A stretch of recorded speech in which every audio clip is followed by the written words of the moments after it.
So next on my list today to talk about would be Jupiter's Legacy, and I guess we're gonna go ahead and roll this thing into its own video, starting right about here.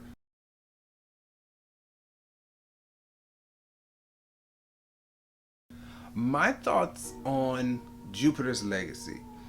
So I did the reaction to it, the trailer, and in the trailer I said, I feel like, looking back, it's kind of disrespectful. I said this looks like CW levels of production.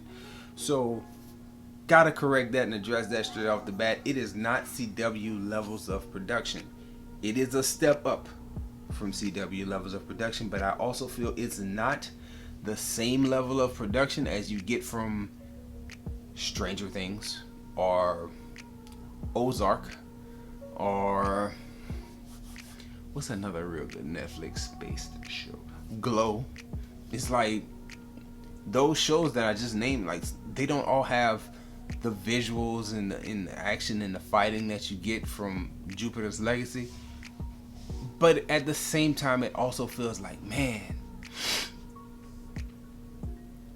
those shows feel like a cut above what we get with Jupiter's Legacy. So there's a disconnect. It's a huge disconnect to me between, I'm sure, the money that was put into it and then what we get as a show.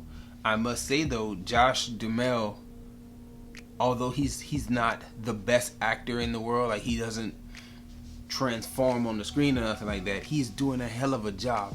I could tell in episode 1, like he is really giving it all he got.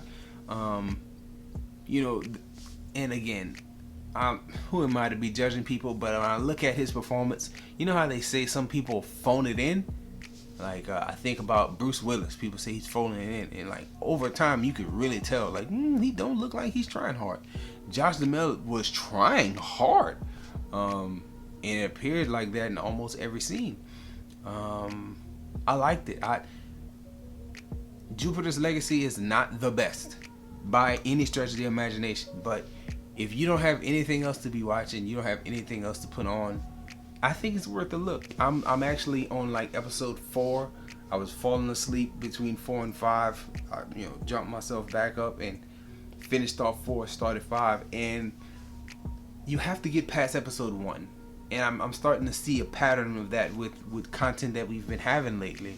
But the initial melodrama, real kiddie level stuff that started out Jupiter's Legacy was a stumbling block for me. Like it stumbled out of the gate with episode 1. The whole idea of the kids being, my dad didn't come to my soccer games and he didn't hug us growing up. It's like, that's the angle that you're gonna use to pursue. I actually was deceived by the trailers. I thought it would be much more problems coming from the kids and not just the world that they're placed in. I think that the world that they were placed in made it intriguing. The fact that they're in a country that's very similar to today's USA, and they do all seem like they follow this Superman based code.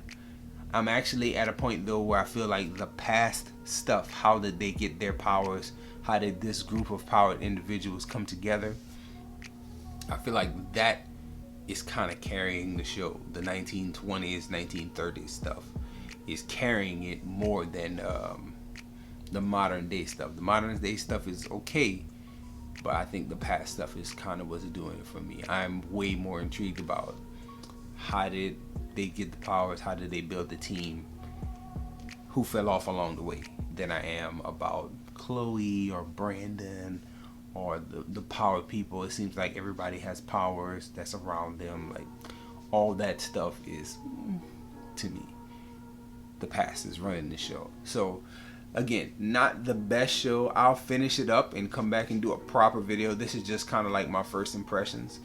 But I think it's okay. Some people are a little bit harsher than me on it, but I don't think it was trash. I think it was, or it is, it's decent. And I lean superhero, so it is what it is there. So those are my thoughts. Please feel free to let me know your thoughts about Jupiter's Legacy. you know, in the comments if you decide to comment. Keeping it moving right into the winner of the week. So